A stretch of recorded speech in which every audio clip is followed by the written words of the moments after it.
Yep. Inside, I want to kill myself. We are on an 0-7 run over the last 2 days. After tonight was just complete bullshit. So that's how I'm going to start off this show. Horrible Sunday, 1-5. I don't even know what to tell you about that. I just don't want to do this anymore. I have never seen anything like this, man. With the slump continuing, 2 straight losses, not a good day at all. 0-4. I just have not had a good season, man. With this slump that I'm on, the slump continues. I've reached a new peak, actually. I'm gonna burn my Bruins hat, man. I don't know what is going on with the Bruins. March 8th, is that what it is? I don't even know. It's March 9th, I think. Who even knows, man? I don't know what day it is anymore. I don't even know what day it is anymore, man. Back with you after the worst day that I could possibly have. Back with you, as I always am. Until I die, at least. 0-2 yesterday, and yesterday did not go well for me. 0-5. The worst month that I've ever had in my 18 years doing this. I don't know what to even tell you about this anymore. Broke the slump yesterday as the slump discontinues. The slump continues. Somebody fucking kill me, please. I don't even know what I should do at this point other than potentially end it all. What's up, everybody? It's Toad back with you. Better Off Dead. Wednesday, September 10th. I'm wearing my shirt that makes me look naked, so enjoy that. 1-2 on the show yesterday. Not happy about this. A 1-4 run over the last 2 days after we were pretty hot. I guess we need football to come back into action again. Although I highly doubt that I'm going to give out a play on the Thursday night game, although I will talk about it. There's Thursday college football as well, which is not totally interesting to me either. Yesterday started off nice. We got the over on the Washington-Miami baseball game, although that was right on the edge there, though. It was at 8 runs. I think in about the 7th inning, it was 7-1. Whichever team, I don't even remember which team won. Washington, I guess. I don't even know. I'll look in a minute, but whichever team was up 7-1, I'm like, all right, just score one more run, which did happen, but it wound up being some outpouring of runs because I know the final wound up being 7-5. So it probably was Washington whose bullpen gave it up because their bullpen sucks. But maybe I'm wrong about that, but whatever. We did get there with that one. It had landed on 9 actually, like going into the final inning, I think. So it was like you're kind of free rolling at that point, although I really didn't want to push on that. It was sitting, I think, it was 8-1, I think, going into it was 7-2. Yeah, 7-2 because it wound up 7-5. It was 7-2 going into the 9th inning. So I'm like, let's get another run here, man, because I don't want to push. Although at that point, you at least know you're not going to lose. Milwaukee, Texas was a roller coaster, man. That under, the starting pitching wasn't as good as I thought that it would be, and it was 5-3, I think, in like the 5th inning. So you're like, this is over, literally. Because you know one more run's going to put that thing over. And then they had to tease us for the rest of the game. They literally didn't score another run. So, like, almost all the runs were scored in the 5th inning. I think at that point, all but one of the runs was scored in the 5th inning. 5th inning was, 7 of the 8 runs, I think, came home in that specific inning. All the other innings were scoreless.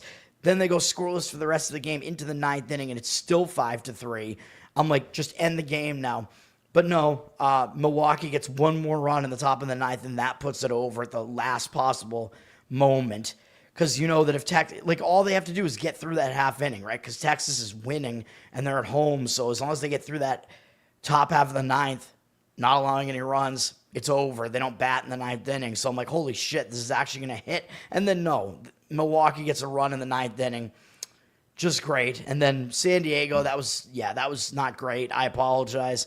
I'm pretty surprised, man, that San Diego couldn't score off of, not necessarily Littell, but especially off of the Cincinnati bullpen. That Cincinnati brought like one guy up, I think, to join the mix, but the other relievers they used were pitching multiple days in a row. So I was like, this is going to be like a really, really tired Reds bullpen. So I'm pissed about it, man. Curtis, what's up, man? Thanks for hanging out. I'm going to give out 2 plays today. They're both baseball. They're both totals. They're both unders. I mean, you know me. It's going to be the way that it is. WNBA, talk about that really quickly. I'm kind of angry, actually, that I didn't actually give out LA as a play yesterday because if you watch my show, I told you LA was the best lean in the WNBA yesterday. And they won outright, and they still failed to make the playoffs because Seattle just got by Golden State. So the playoff structure, not the entire structure, but the teams that are going to make the playoffs, that's set as Seattle is now in and LA is out officially. So basically, if Seattle won last night, they were going to get in. So it was like a control your own destiny situation, which I kind of failed to account for that when I talked about that game, because teams that are in a spot like that, control your own destiny, the pressure actually kind of tends to be more on that team. Whereas LA, they couldn't control their own destiny, right? It was like, even if they win, they need Seattle to lose. So that actually takes the pressure off of you because you can just go out and play because it's out of your hands at that point. That's what we talk about it, like in the final week of the NFL, basically, you get situations like that. But anyway, LA did win and fail to make the playoffs at the same time, but I should have given that out as a play.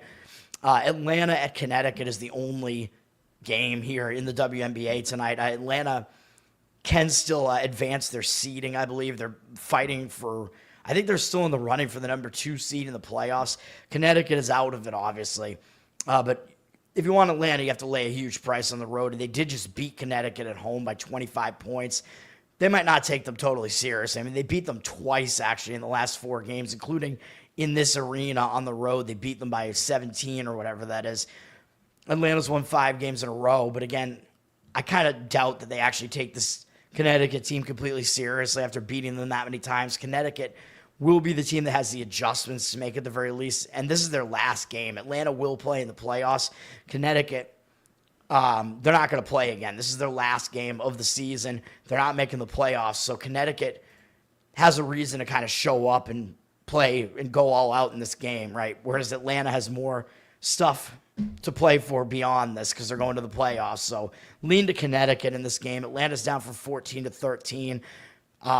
Huge line. 67% of tickets, 88% of cash on Atlanta. I don't agree with that cash percentage. I would agree with the line move dropping on them. I think Connecticut is the only way to play that game if you really want to play that game. Connecticut plus the points. Major League Baseball. I'm going to talk about, the first game, as you can see, is one of my plays. You already know what it is, but I'm going to leave that for the best bets. I always forget to show the breakdown graphic, but we're calling this the breakdown segment. My Boston Red Sox at the A's, and when I handicapped that game yesterday, I didn't realize that Dustin May was about to go on the injured list. Dustin May is... he's on the shitty list, basically. That was one of the worst trades that the Red Sox have ever made, dude. Like, they traded away Tibbs, I believe, who was a talented outfielder that they got in the Devers trade. And because the Red Sox do have a lot of young outfielders, but now Roman Anthony's hurt, of course, and he looks like the real deal, the next guy, and I don't even know if he's coming back. Red Sox traded Tibbs away. They get May. May is an absolute turd. And now he's probably not going to pitch for the rest of the season. The Red Sox won't have him next year. So way to go, Craig Breslow, on that fucking trade. It was an extremely high time preference trade, and it did not work out at all. I mean, the Red Sox are not going to win the World Series this year, man. They got this young core. You know, they're building around it. But the good thing about the Red Sox yesterday, they won the game, but they got a really good performance from Connolly Early, who is the next guy. He got called up, man. He I think, made his way through the minors pretty quickly, just like Peyton Tolley. And Early, he might be better than Tolley, dude, because he came up and he had to pitch in this really, really horrendous park for pitchers at the A's, AAA stadium that they play in. And Early dominated, man. They let him go 5 innings, I think, but he had 11 strikeouts. He was just absolutely whiffing guys. He was blowing them away, man. So he's a tall left-hander. He looks like the real deal, man. And everybody was there was this picture I quote tweeted with Peyton Tolle. He was in the dugout next to Early, either between innings or after he was done pitching. And the two of them next to each other juxtaposed is so funny. People were like, Peyton Tolle is Connolly Early's father or whatever. Peyton Tolle looks like he's like 20 years older than Connolly Early, and Early is actually older than Tolle by like several months. So it's pretty hilarious. Tolle, it's the stash, man. It makes him look really old. Early looks really fucking young. But he might be good, man. So I am excited about that. Oh, yeah, true. Caitlin Clark, I mean, they kept pushing her timetable back. It's like, dude, she's not coming back. The WNBA is not going to enjoy the fact that she's not coming back. Indiana is in the playoffs, and they're not going to have Clark or Cunningham for it. Red Sox today, well, actually, I should point out the bullpen usage here. The Red Sox had the better bullpen. A's bullpen is not very good. They actually used more of their bullpen yesterday as well. So the Red Sox bullpen is in somewhat better shape. Actually, let me check my audio real quick, too, because I forgot to do that. But Curtis, apparently you're listening to me, so that's a good sign, I guess. But I usually check just my mic level on the live stream just to make sure, because I'm a professional here, man. Let me see here. I don't know what this is even doing. YouTube's just being a pain in the ass right now. But I apologize. 1 second. Yeah, all right, we got it. Anyway, all right. So, yeah, we're stuck on the bullpen usage screen here. Oh, thank you, sir. So the A's have the better offense out of these two teams, although the Red Sox offense is solid, although they're missing some guys. They got some injuries. Peyton Tolle, our man, is pitching for the Red Sox today. Had a pretty solid debut, and then he did not pitch well his last time out. So his numbers don't look good now because he got all jacked up in that last start. 7.56 ERA, 1.68 whip, although he's definitely better than those numbers would suggest. But he had a bad game at Arizona. I mean, that's a really difficult lineup to face. But it wasn't a good start. So what are we going to get out of him here? I don't know, because he's facing another good lineup here. He did well in his first outing against a really weak Pirate lineup. Actually didn't allow any runs in that game until the sixth inning. When he maybe started to tire out a little bit. And the bullpen actually came in and allowed the runs to score, but they got charged to him because he let them get on base. Arizona, though, they're a good offense. A's are a good offense, and both of those are hitter-friendly parks. So even though Tolle has not been seen before by the A's, I'm not convinced that he's going to come out there and pitch well. I mean, I wouldn't be shocked if he does. He's a good pitcher, but I'm worried about this pitching in this environment, man, against this team. I think it's a wait-and-see approach. And then the A's have a rookie pitching as well, Mason Barnett, who I mentioned his last time out that I thought his original start had gotten pushed back, but I don't think that's actually true. I think ESPN is just fucked up. I think ESPN, for some reason, just doesn't have any of his stats listed here. But if you go to his overview, it looks like he did pitch twice, so... And he didn't do well. He gave up, if this is what his numbers were, he gave up 5 earned runs and 4 earned runs in his first couple starts, going 4 and 5 innings respectively. Although he did have 8 strikeouts last time out against the Angels, if all this is accurate, but 5 walks. So I'm not convinced that he's going to do well either here, even though both starting pitchers are unfamiliar to the opposing lineups, which usually is a little bit of an advantage. Looking at the scouting on these guys, Tolle, I think, is the guy that has, you know, the better stuff, but the Red Sox are a minus 125 road favorite. They're public. 75% of tickets, only 68% of the cash on them. So it looks like the Red Sox are a public road favorite, which I don't love. Although they were public yesterday too, but still. Market read, it looks like it's on the A's side. I wouldn't want to touch it. 80% of tickets on the over and 57% of the cash on the under, although the total went up a little bit to 10.5 juice to the over. I don't know if I agree with this under here either, man. I mean, it's really difficult to predict what's going to happen. I think there's a wide range of results you could get from both of these starters here because they're both unknown, and they both have some indicators that they're good, but they both have some indicators that they're not good. So this game, it's a complete stay away, man. I mean, you can see what the market read is telling you, but other than that, I don't really strongly disagree with the market. I just don't really have a suggestion on how to play that game. Arizona at San Francisco. San Francisco has won the first 2 games of the series. They're on the verge of a sweep. So Arizona might show up with a little bit extra motivation to avoid the sweep. San Francisco plays the Dodgers next, which they may consider to be a bigger series. Although San Francisco, they're kind of playing like they still think they can make the playoffs. They've been fairly hot recently. They're technically not eliminated, although I don't think they're going to make the playoffs, but they're playing like they're still in it. Arizona sold off at the trade deadline. They know they're not in it anymore. San Francisco does have the better bullpen here, but they used 4 relief pitchers yesterday, and Arizona only used 1. So Arizona's bullpen is more rested coming into this game, even though they're a bad bullpen. But that kind of makes the bullpen advantage that San Francisco would normally have not be as strong here. Arizona has the way better offense. San Francisco's offense not very good. Pitching matchup doesn't really look good for either side. Eduardo Rodriguez for the D-backs, 5.22 ERA, 1.6 whip on the season. He's a guy who hasn't really been able to bounce back from having Tommy John surgeries and whatever. He's been a little bit better on the road, 5.17 road ERA, and this is a pitcher-friendly park. He was good in his last 2 outings against the Dodgers and the Red Sox, potent lineups, and he held them to 1 earned run combined across 12 innings, shutting out the Dodgers and allowing 1 run to the Red Sox. But he walked a ton of guys. He had an 8-6 strikeout walk ratio with that span, so I'm not entirely ready to say, Erod is just like pitching well all of a sudden. His strikeout rate wasn't really that high. Numbers against the Dodgers are not terrific in 50 at-bats. 15-5 strikeout walk ratio is all right, but 260 average, 827 OPS.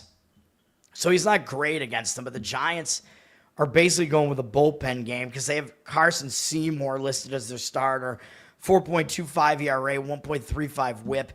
He's worse at home, too. 5.27 ERA at home. Not a good sign. Maybe it's not a bullpen game, though, because Seymour did actually go 5 innings last time out. So it looks like they kind of ramped up his pitch, kind of let him go starter's workload. He only allowed 1 earned run to St. Louis, which is an all right sign. But St. Louis, very bad lineup. We know Arizona's lineup is a lot better. Arizona only has 6 at-bats against them, although they are 2 for 6 with a home run from McCann. 333 average, 1,167 OPS, no strikeouts, no walks. I don't love either starting pitcher in this game, though, man. I mean, I could definitely see the argument for the over. Arizona's bullpen's not good. Don't really trust either starting pitcher. San Francisco's bullpen's not that rested. So that would probably be the way I would look in this game. We don't really see any market percentages that help yet. On the side, 52% of tickets, 58% of the cash on Arizona, with San Francisco up from -113 to -118. Kind of difficult to read the market on that one, too. Looks like maybe some of the money coming in a little bit on Arizona, maybe because the bullpen rest scenario is kind of negating San Francisco's bullpen edge a little bit. Minnesota at Anaheim. Anaheim, these teams, they both had opposing blowouts, basically. So Minnesota won 12-3 the first game of the series. Anaheim bounced back with a 12-2 win last night. These teams don't have good bullpens. So the bullpens are definitely pretty fadeable. Although they didn't use a ton of relief arms yesterday. Neither team did. Anaheim has the better of the 2 offenses. And as far as the starting pitching is concerned, Taj Bradley is pitching from Minnesota. They picked him up basically off the scrap heap from Tampa Bay. I mean, he's shown signs that maybe he will turn into something. I mean, he's still pretty young. His season hasn't been very good. 4.92 ERA, 1.31 whip, although granted he was pitching in that bad Tampa Bay Stadium, which is the Yankees spring training stadium. It's very hitter-friendly. He's been better on the road this year, 4.5 ERA on the road. He's made 3 starts since being acquired by Minnesota. He got lit up in his first start by the White Sox, which is a very bad sign. But then he held San Diego to 1 run, and then his most recent start, he bounced back a little bit against the White Sox and at least held them to 4 earned runs, which is still not great against a bad lineup like that, but had 7 strikeouts, 1 walk in that one. So he has improved to some extent off of that first outing. So he's not doing that badly right now with the Twins. Anaheim only has 3 hitters who have ever seen him before, and they're only 2 for 6 off him lifetime with 1 strikeout and no walks. But Anaheim has some guys who are dealing with injuries, man. So they've had a couple of guys who are out, which aren't the guys that are listed here. But they have a couple of hitters who've been out. And Joe Adele, even though he's listed as active here, he's been out too with vertigo, which makes absolutely no sense. I don't know. Maybe he's watching the Alfred Hitchcock film. I have no idea. Decent film, by the way. Decent mind fuck of a film that one is. I watched it recently, actually. I had a Hitchcock phase for a little while when the movies are all on Netflix. Well, some of them were. But anyway, weird that Adele has vertigo. It doesn't make sense. Jose Soriano's pitching for Anaheim here. Not great on the season. 4.07 ERA is all right. 1.37 whip is too high. Puts too many guys on base. He's really bad at home. 5.9 ERA at home for whatever reason. Last time out, he got jacked at home. Jacked up, I should say, by the A's. Had 5 walks, 4 strikeouts in 2 1/3 innings and allowed 8 earned runs.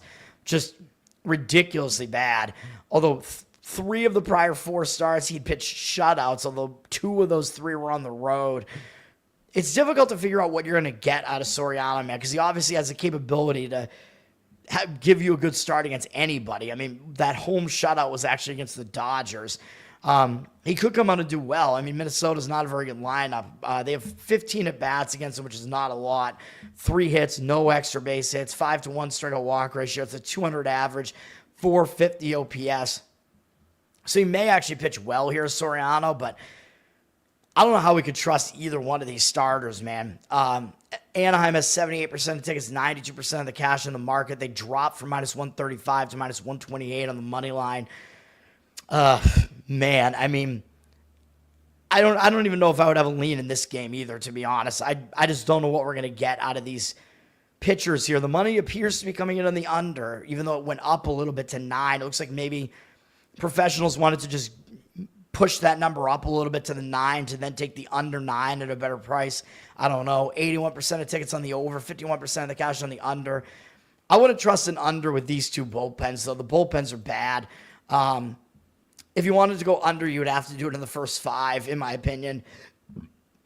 And I think it's risky. I mean, it is possible both starting pitchers do well in this one, but I think it is risky. Speaking of Wells is pitching for Baltimore. That's going to be my other play, Pirates and Orioles, so I'll save that for the end. Kansas City at Cleveland. Cleveland has won the first 2 games of the series by a combined score of 12-2. This Royal offense is really struggling again, even though Cleveland is actually the worst of the 2 offenses. Cleveland, not a good offense. Neither of these teams are. The bullpens are generally pretty good. Cleveland's bullpen's a little bit better.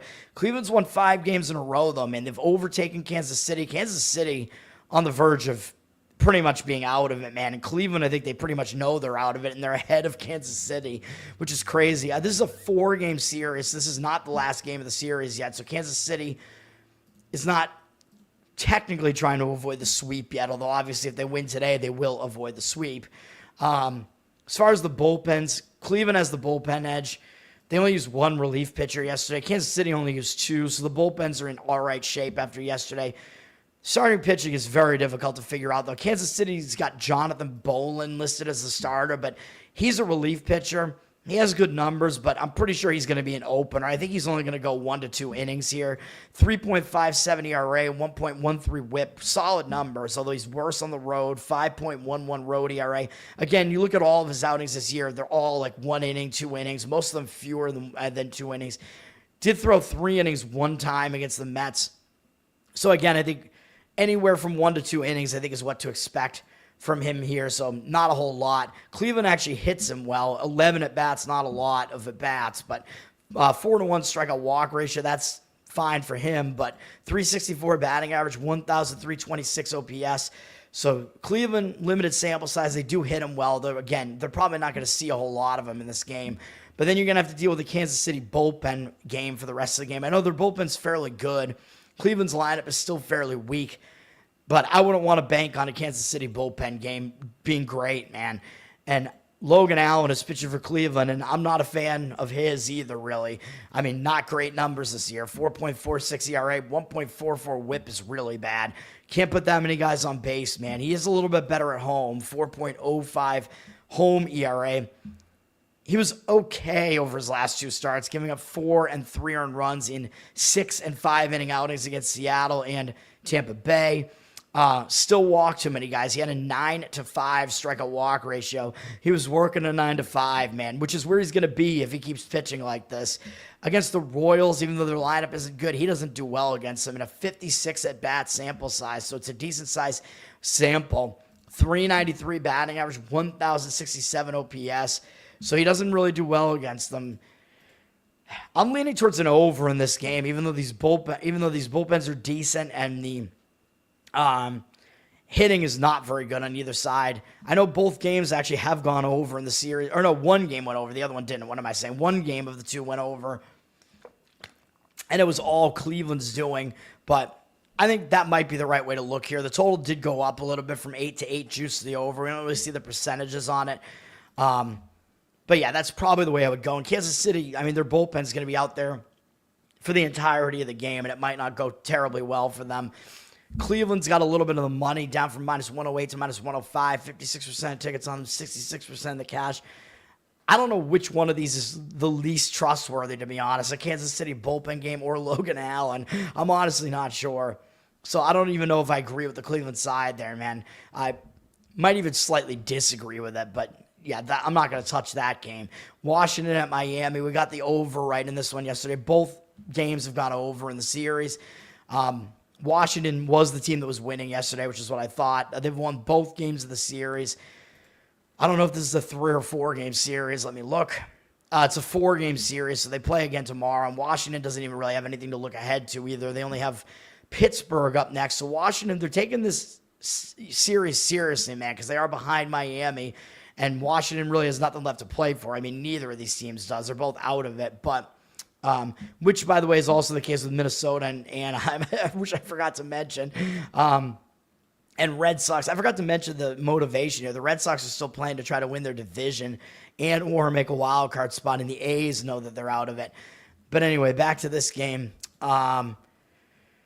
Washington, Miami. I mean, neither of these bullpens are very good. Miami's is not great. There's been a lot of usage over the last few days, too, although not specifically yesterday. Both bullpens have seen a lot of usage recently again, although, again, not a ton yesterday. Washington's bullpen is quite bad, though, so I think the bullpens, you could definitely still fade the bullpens here. Jake Irvin is pitching for Washington. He hasn't been good this year. 5.71 ERA, 1.44 whip. He's been even worse on the road. 6.19 road ERA.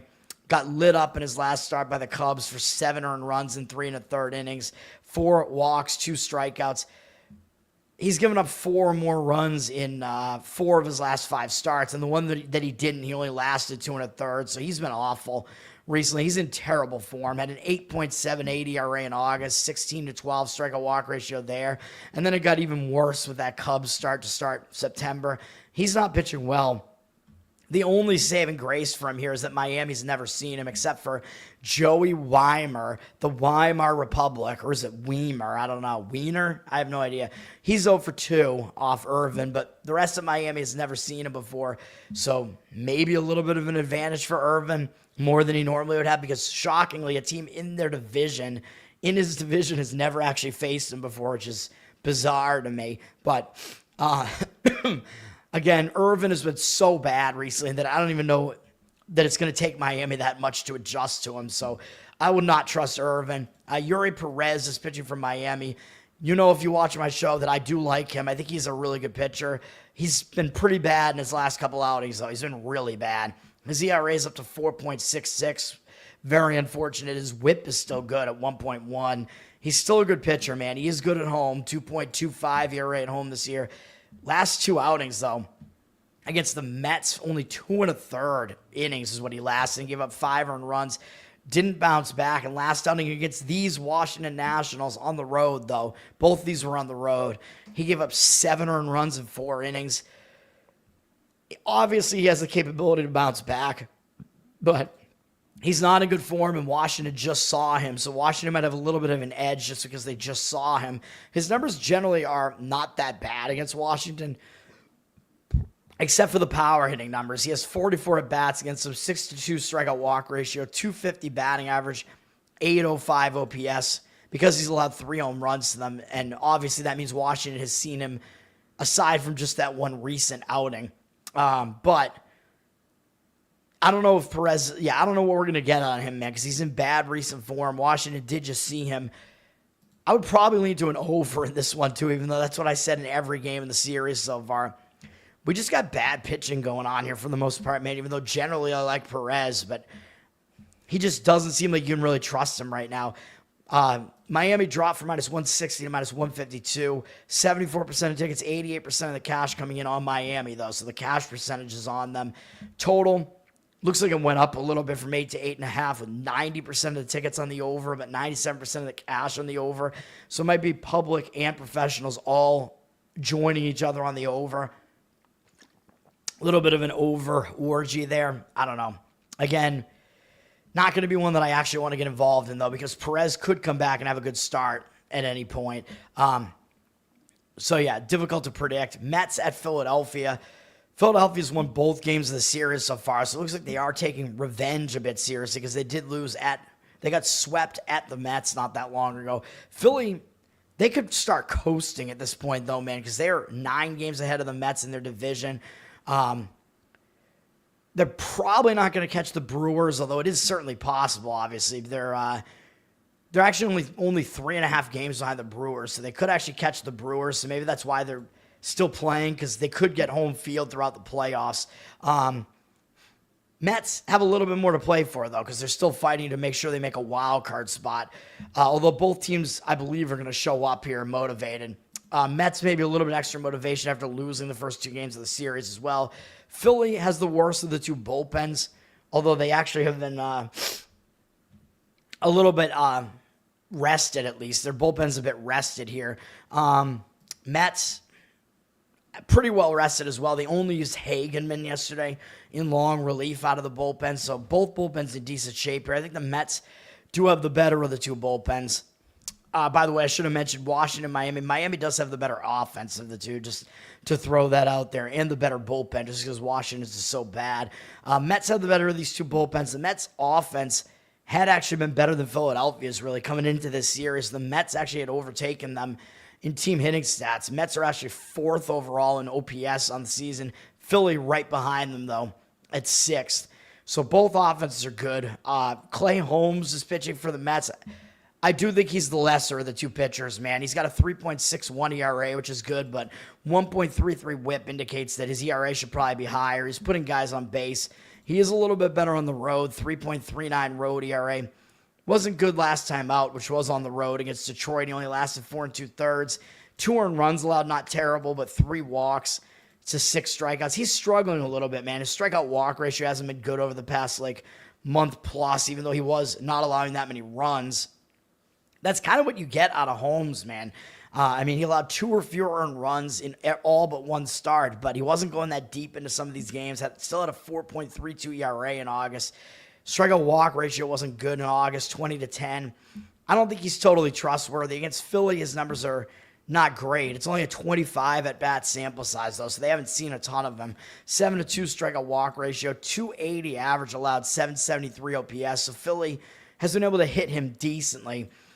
Philly has the better of the 2 starters going. Christopher Sanchez having a really good season. 2.6 ERA, 1.12 whip.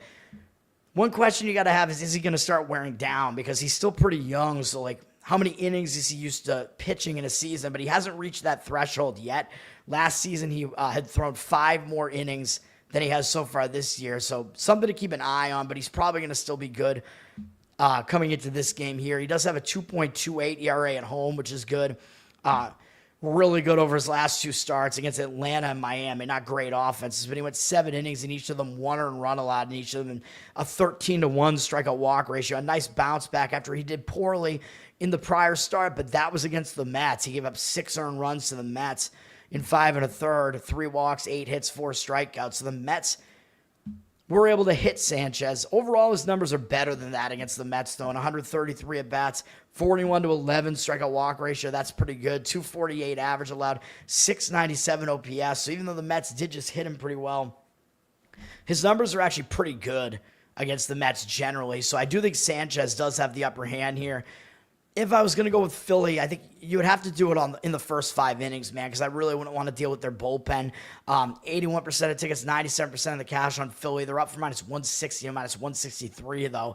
The odds makers know, Sanchez, there's a lot of value there. He's a really solid starter, so the odds makers are definitely charging you for that, and maybe they're charging you a bit too much.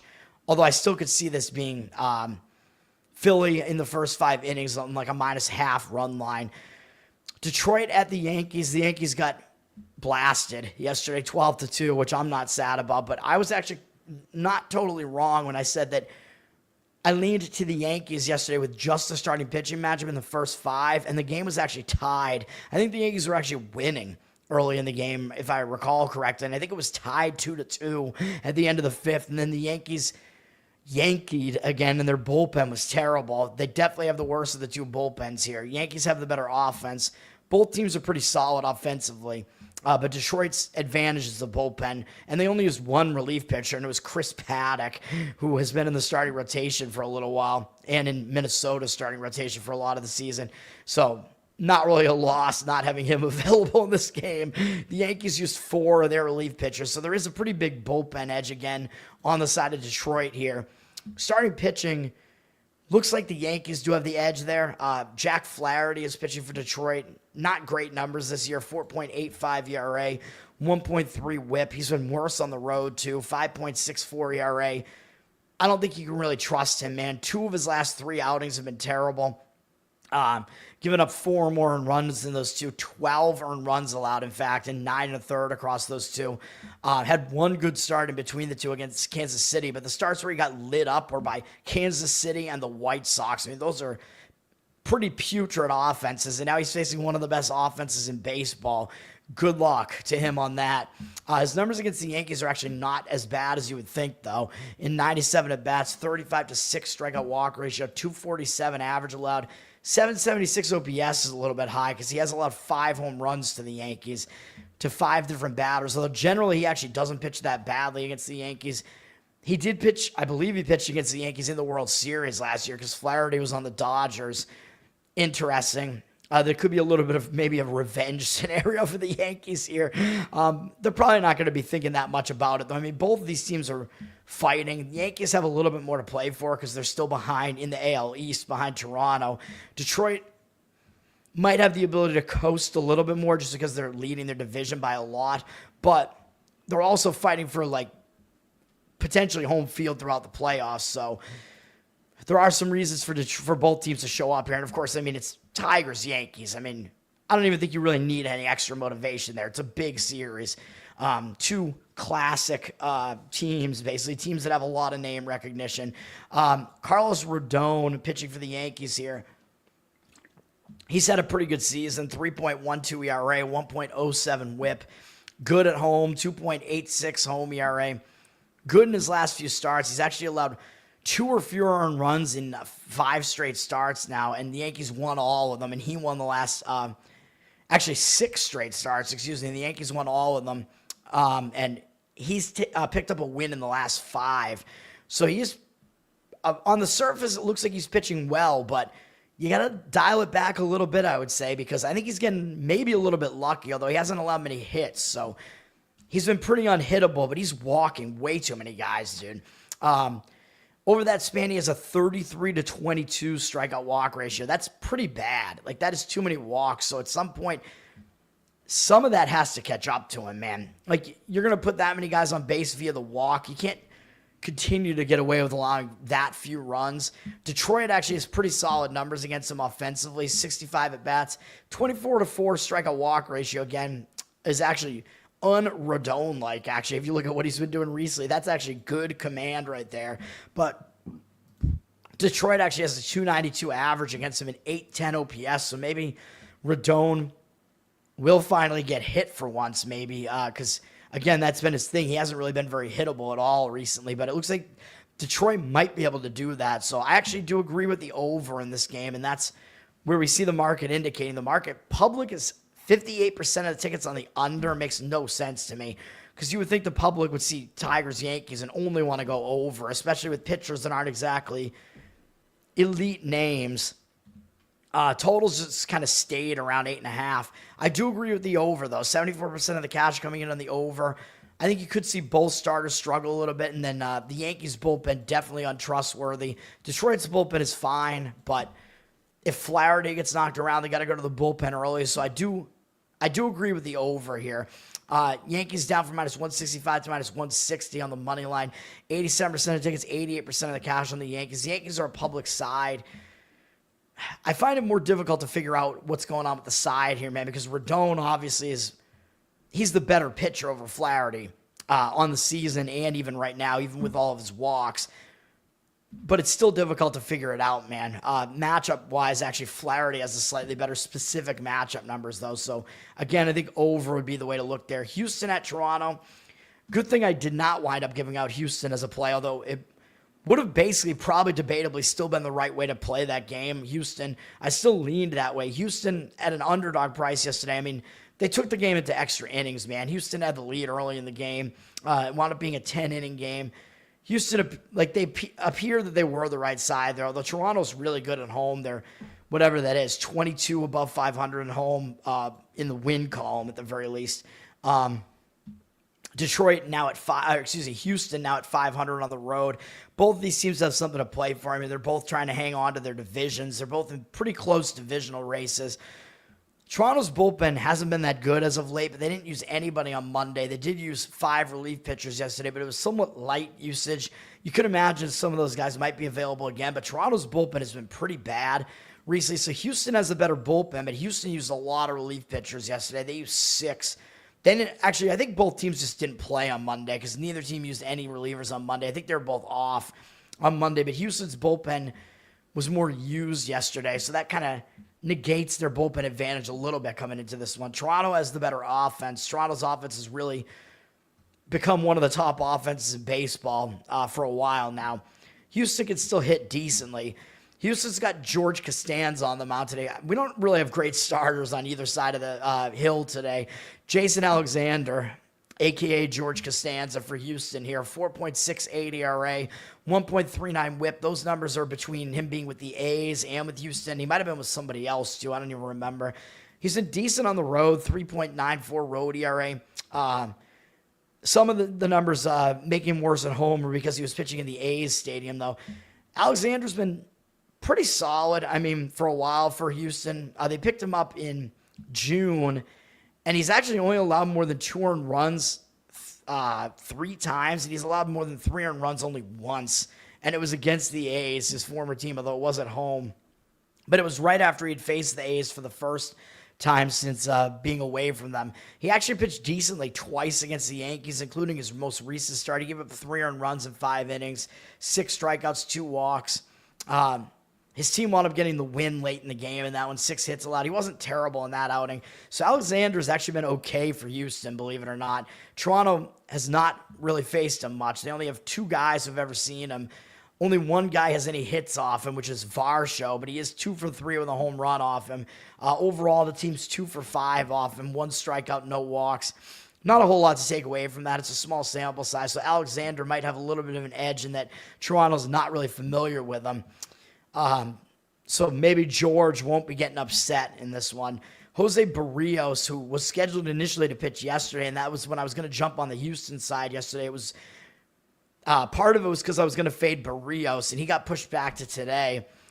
He's having an okay season overall, but he has been less good recently. 4.02 ERA, 1.29 whip on the season. That's still a whip that's too high, I would say. He's not as good at home. 4.5 ERA at home.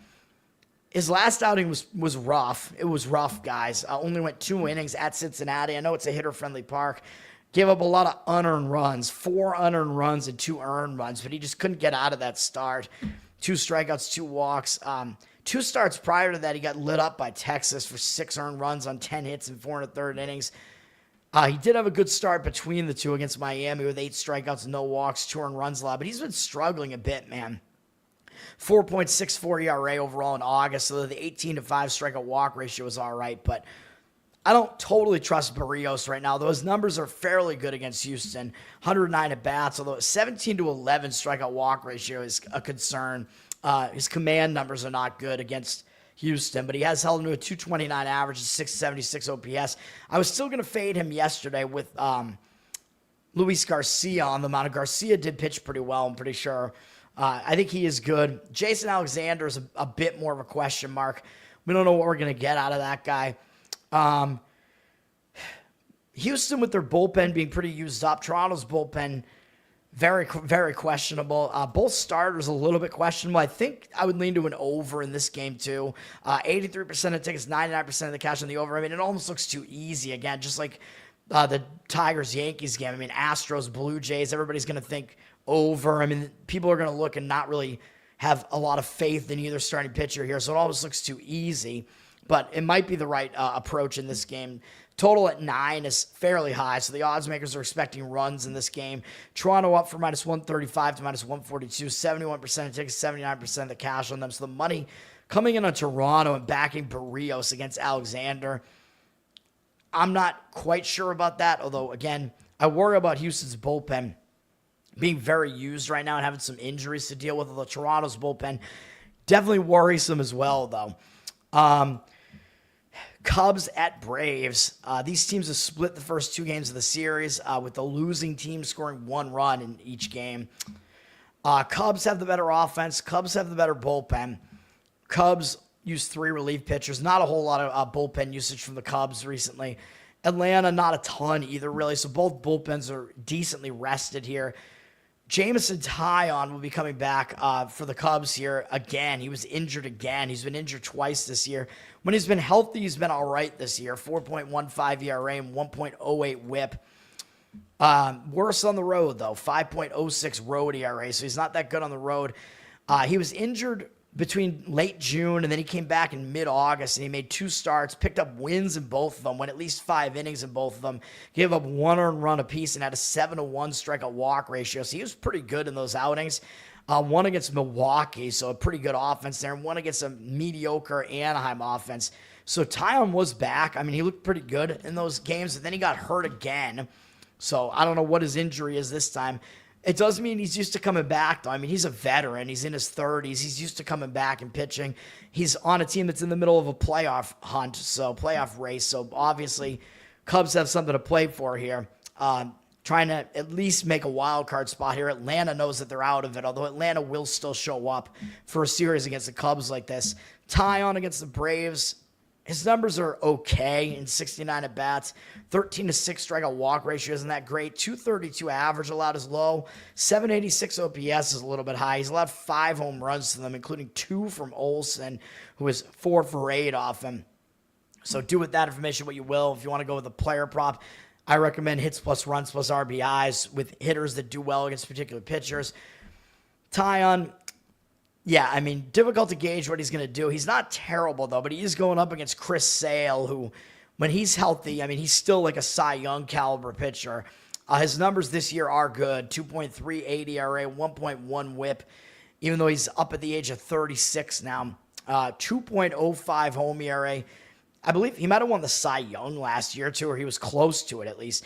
Chris Sale, he was injured. He was also injured. Both of these pitchers actually were injured from mid to late June into mid to late August, basically. So they both had similar trajectories in a way this season.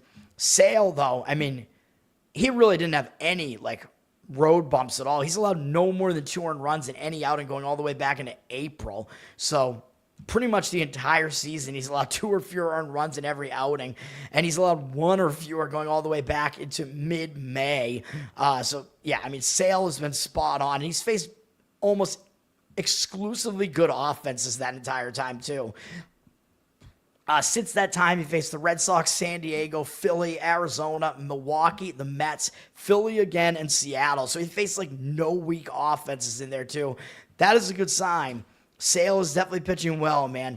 And since he came back from injury, he allowed 1 earned run in each start, went at least 6 innings in each start, had an 18-1 strikeout walk ratio. That was at Philly and at home against Seattle, dominating those teams. His numbers are actually not good against the Cubs, though.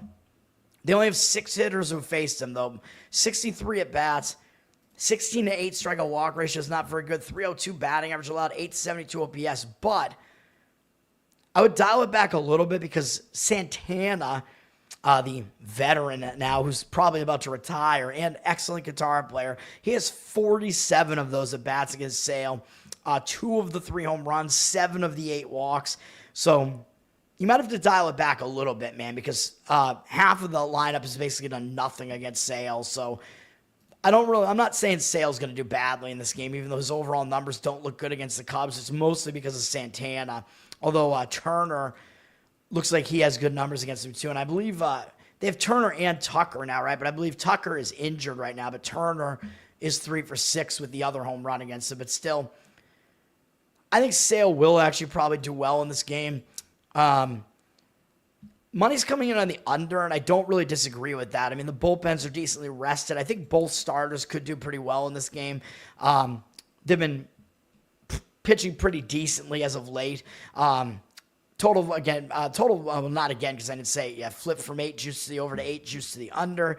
71% of tickets, 81% of the cash on the under. So money is coming in on the under, and it's somewhat coming in on Atlanta. They're up from -160 to -170. So you're paying a Sale tax. Whenever Sale is pitching, man, you know the odds makers are going to charge you a little bit extra for it. 75% of tickets, 94% of the cash on Atlanta, though. Professional money seems to come in on Atlanta every single time because Atlanta is better than the record makes them look, which is true. But this game, I think the under is probably the way to look. Tampa and the White Sox, this game is almost impossible to figure out. Well, I have a way of maybe approaching this game. Now, the White Sox returned home from a road trip, lost 5-4 to Tampa yesterday. Again, I say when a team returns home from a road trip, it can be a distracted spot. And sometimes you do better the next time out. Like if you do poorly that first game, a lot of times you do bounce back. So it is kind of a bounce back spot for the White Sox here, at least situationally. But Tampa has the better offense. Tampa has the better bullpen. White Sox used 4 relief pitchers yesterday, but again, they didn't play on Monday, so and neither did Tampa. So both teams used a similar amount of relief pitchers yesterday, but didn't really use them that heavily, which is going to be good, I guess, for both teams because it looks like both teams might have bullpen games here. We might have competing bullpen games. Tampa looks like they're definitely going with a bullpen game as they have Griffin Jacks listed as their starter. It sounds like his name sounds like a cereal. Hey, Mom, hand me that box of Griffin Jacks, please. It's got a Griffin. It's Family Guy cereal, the Griffin Jacks. Yeah, there you go, man. That should actually be a thing. He's a relief pitcher, man, so I don't know if it makes sense to really dive into his numbers, but he's got a 4.81 ERA, 1.38 whip on the season. He's a little bit better on the road, though, 4.18 road ERA.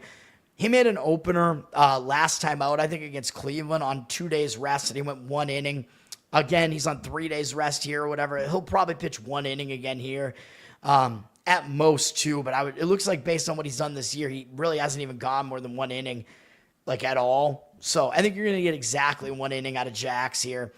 And then they'll turn it over to the bullpen. His numbers are actually bad against the White Sox in 26 at-bats, 385 average and 946 OPS, although 5-1 strikeout walk ratio. But he looks pretty untrustworthy here, and the White Sox have not decided on a pitcher, which might mean it's going to be a bullpen game, or they might call somebody up from the minors. I don't know.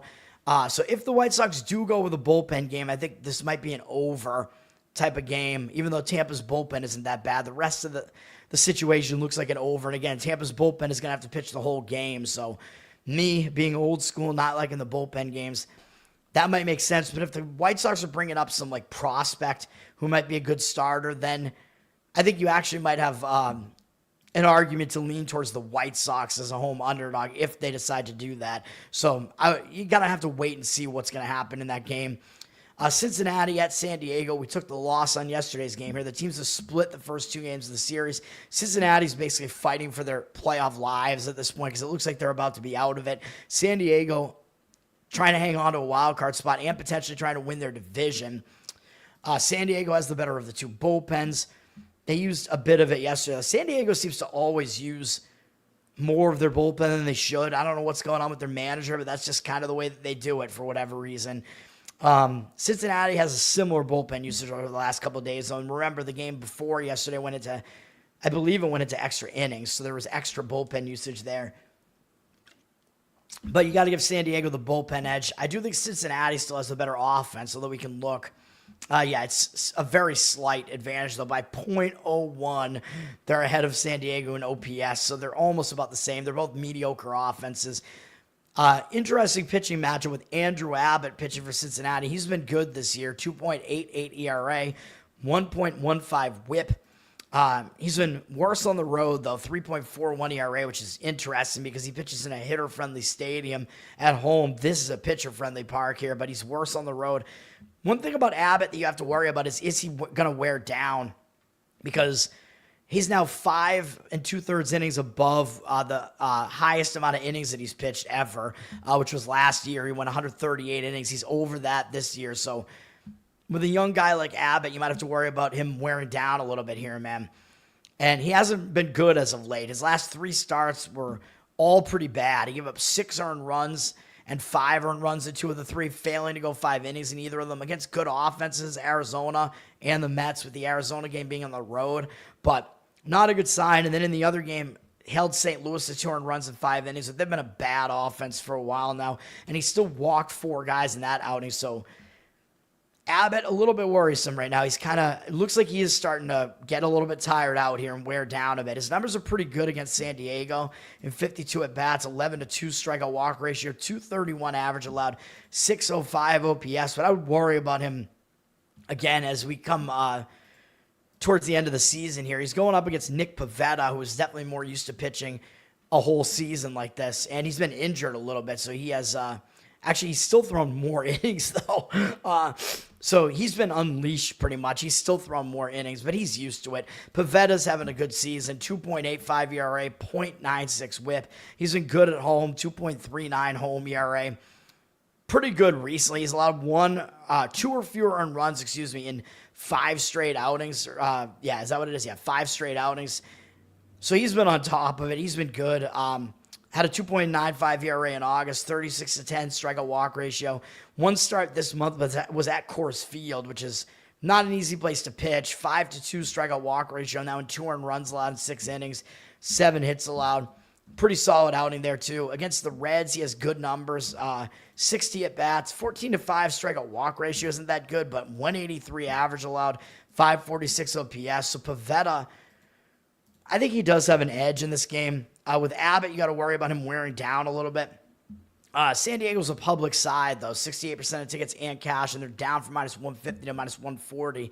Even though I do slightly lean to San Diego in this one, it looks like the market is kind of disagreeing with that, and the total actually went up from 7.5 juice to the under to 7.5. 62% of tickets and 76% of the cash on the over.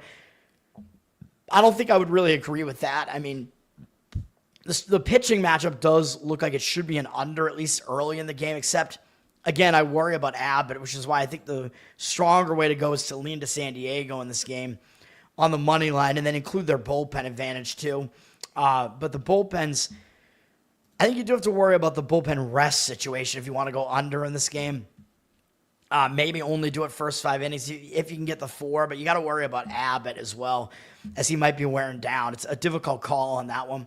St. Louis at Seattle. Seattle is still trying to win their division. They're only 1 game back of Houston, and they're trying to make a wild card spot as well. Seattle's won 4 games in a row. They've won the first 2 games of this series. So Seattle playing pretty well right now.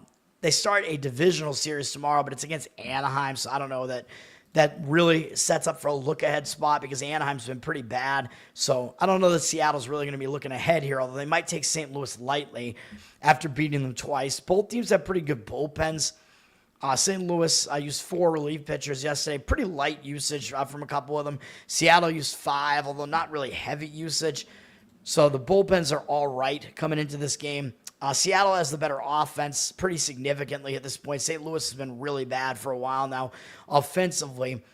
Starting pitching is interesting. Michael McGreevy is pitching for St. Louis. He's a young guy, but I don't think he's wearing down yet. He hasn't thrown that many innings at all yet this year, 73. He has a 4.68 ERA, 1.26 whip, kind of indicates that his ERA maybe should be a little bit better. He is way better on the road, 2.7 road ERA. So, and this is a pitcher-friendly park, so he might do better here. He wasn't good in his last outing against San Francisco, though. Not a very good offense. Allowed 6 earned runs there. That was at home, though. He is better on the road, like I said. His better starts recently have also been the road ones. He was actually okay in August. 3.5 ERA, 21-6 strikeout walk ratio. He's not going to come in and blow a lot of guys away, but he wasn't putting a ton of guys on base. He was pretty effective. And Seattle's never seen him before, so he might have a little bit of an extra advantage there because Seattle has never faced him before, so they have to kind of figure him out on the fly. Logan Gilbert is definitely the better of the two pitchers here. He and Wu are Seattle's two best pitchers. He's got a 3.61 ERA, 1.02 whip. Just like all Seattle's pitchers, he's better at home, 2.15 home ERA. He's really good at home, significantly better at home. He's been good for a while now, man. Since the beginning of August, he's only had one start where he allowed more than 3 earned runs, although he got lit up, but it was at Philadelphia. He's at home here against a much, much weaker lineup, so I expect him to do a lot better here.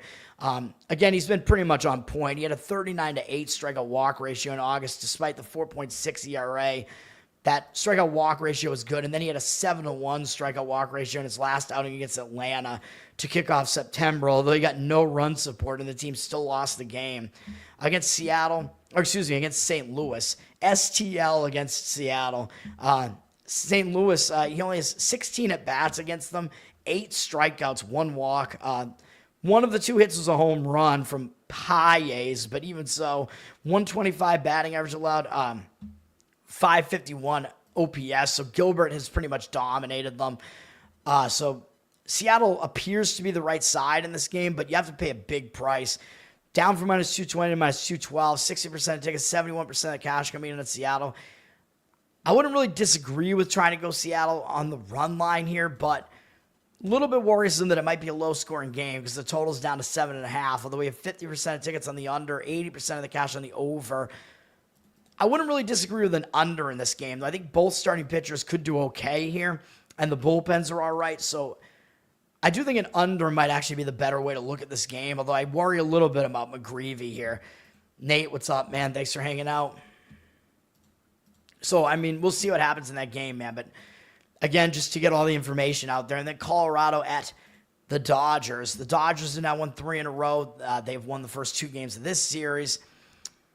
They have a day off tomorrow, and then they face San Francisco. So they might look ahead to that. I mean, San Francisco's been pretty hot recently.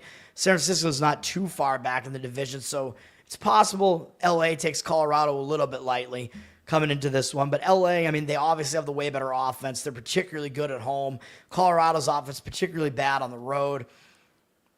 Both bullpens are not very good, but Colorado's is worse. Colorado's used more of their bullpen recently, although not really yesterday. Starting pitching, Kyle Freeland is pitching for Colorado. He's not their worst pitcher. He's got a 5.1 ERA, 1.45 whip. So his whip is definitely pretty bad, though. His ERA is not good either, obviously. He's better on the road, though, away from Coors Field, 4.56 ERA on the road. So he's more serviceable on the road. Aside from a weird outing where he didn't record an out and he allowed 2 earned runs to San Francisco, he's been all right over his last few starts. If you take that one out, he's allowed 3 or fewer earned runs in all but 1 actual start against Pittsburgh, which, again, Pittsburgh, very bad lineup, so very weird that happened. Did face the Dodgers on August 18th, but he only lasted 4 innings in that one. He only allowed 2 earned runs, though. Had 5 strikeouts, 1 walk, so he wasn't really that bad in that outing. He's coming off his best outing of the season, I assume, an 8-inning, 2-hit shutout. Efficient, too, only 88 pitches, so he didn't get overworked in that start either. So I don't think he's going to come into this game, with his arm blown out or anything like that, because he didn't throw that many pitches in that outing. He had 10 strikeouts, no walks. Decent sign that maybe he's in decent form here. He hasn't walked anybody since August 23rd, so there is that. 3 straight appearances, although one of them was that really short one where he was terrible. His numbers against the Dodgers are mediocre, basically, in 196 at-bats. 46 to 15 strikeout walk ratio isn't exactly that good. 260 batting average allowed. 787 OPS is a bit high because he has allowed 9 home runs to them. 2 apiece from Mookie Betts and Shohei Ohtani. Betts has a bad average against him, though. Ohtani is 6 for 8 off him, though, with 2 home runs. So Ohtani does light him up. But Freeland might not be as bad as you would expect here. He is going to have to face Blake Snell, though, who is a solid pitcher. 3.19 ERA here, although 1.49 whip is definitely too high. Snell, he gets a lot of strikeouts typically, but he also is wild. He walks too many guys, so he's really got to get that under control. He's been good at home this year, though, 1.78 ERA at home. He hasn't pitched that much this year. He's actually allowed 3 or fewer earned runs in every outing except his most recent one, which was at Pittsburgh. He didn't do well. He gave up 5 earned runs in 5 innings, had 3 walks, 9 hits allowed, put a ton of guys on base, had over a 2 whip in that outing, which is ridiculous, and 6 strikeouts as well. But wasn't a good start for him, but he might bounce back here. I mean, Colorado, they're very weak offensively on the road. He's pretty much dominated them in 31 career at-bats. They have 4 hits off him, though 2 of them are home runs from Arcia and Tovar, but they only have 4 hits in general off him, and in 31 at-bats, 21 strikeouts and 2 walks, so that is a ridiculous strikeout percentage. Snell has struck out like 2/3 of these guys in their at-bats against him, which is ridiculous. 129 average allowed to them, 569 OPS, so Snell essentially has dominated them. Dodgers, who obviously have to pay a huge price, though. They're down from -330 to -319, 91% of tickets, 96% of the cash. I don't think they're playable. The money's coming in on the over, 61% of tickets, 97% of the cash on the over. Total sitting at 8.5. I mean, the argument for that would definitely include the bullpens because the bullpens are not very good. I could see these starting pitchers both not doing too badly here, though, so that's kind of the crux of the matter here. I might even slightly lean towards an under in the first 5 in this game, although it seems a little bit dangerous to do that. So I think it's just, it's a game that's really difficult to figure out. I think it's basically got to be a stay away.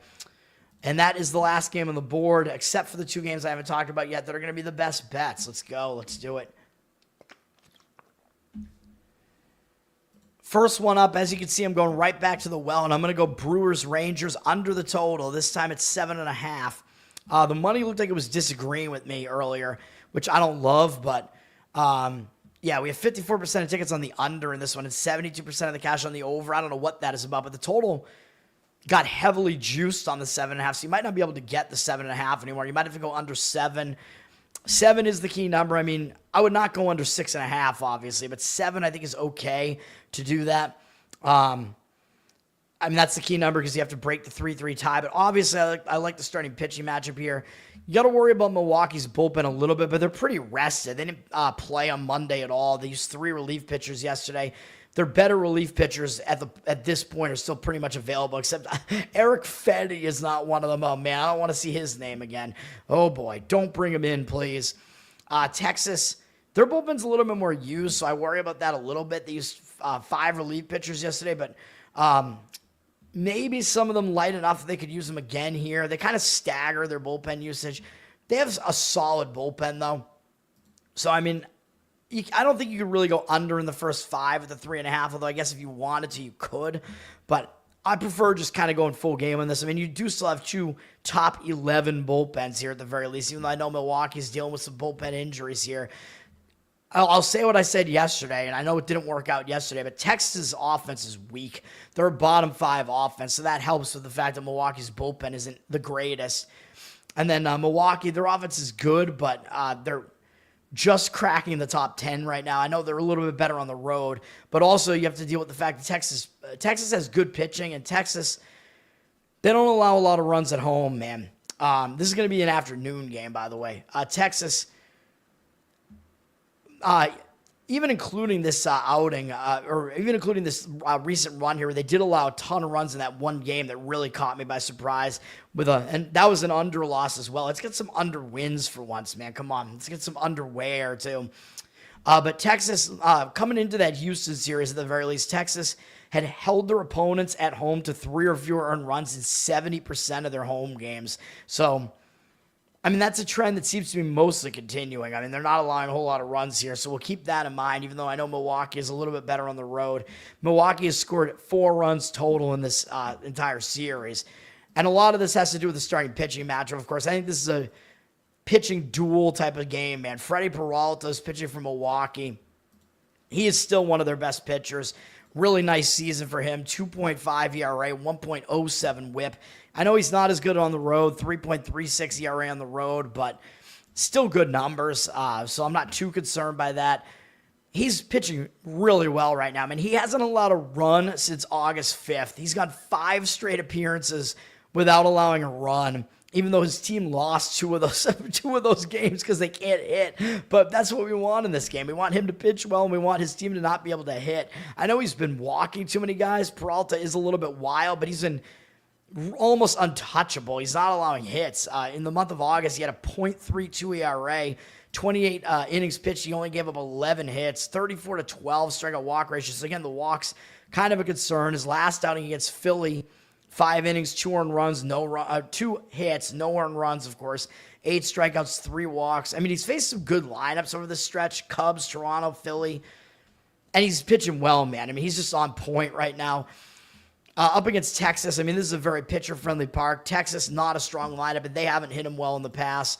35 at-bats. They only have 1 extra base hit, which is a home run from Berger. But he's got 19 strikeouts and 6 walks. 4 of the walks are all from Peterson.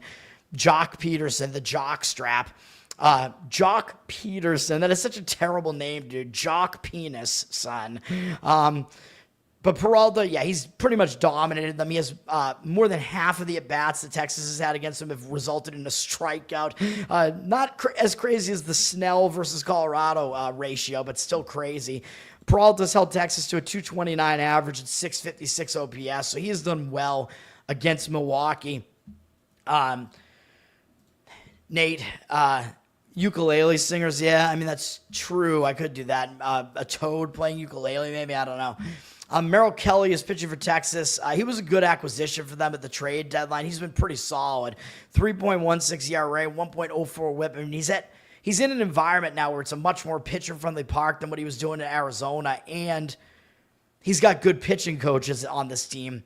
He's been almost the same home and away this year. It doesn't even matter, really. Either team doesn't really matter either, but with Texas, he's been really good. He's allowed more than 2 earned runs only twice in 7 outings, and he hasn't allowed more than 4 earned runs in any of them, which was a game against Philadelphia. Good offense. I know this is going to be a good offense too, but it's a good sign that he pitched well at the A's Stadium. He did all right. That's a good lineup and a tough park to pitch in. And then he did well last time out against Houston as well. So he is pitching well. He had a 3.31 ERA in August, all with Texas, 28-8 strikeout walk ratio. And then he followed that up with a 7-inning, 1-run performance against Houston with 7 strikeouts, 1 walk, and 5 hits allowed. So he's pitching well. His numbers against the Brewers are really good as well. In 47 at-bats, he's only allowed 1 extra base hit, which is a triple from Yelich, who was only 2 for 20 off him. They have a 128 average, 382 OPS, and 19-5 strikeout walk ratio against him. So Kelly has really good numbers as well in this matchup. So we are going to go under here. Milwaukee is up from -120 to -128 on the money line here. 128, excuse me, 68% tickets, 73% of the cash on Milwaukee. So the money seems to be coming in on Milwaukee a little bit, although they are a road public favorite, which I don't really love. Kelly actually has the somewhat better matchup numbers, and slightly the better of the home road splits, basically. So it's interesting. But yeah, under is going to be the play in that one. And then the other play is also an under in Pirates Baltimore. And at least in this game, we're looking at 2 pretty weak offenses in this one. I told you I liked the under yesterday, and that did happen. It was a low-scoring game yesterday, 3-2.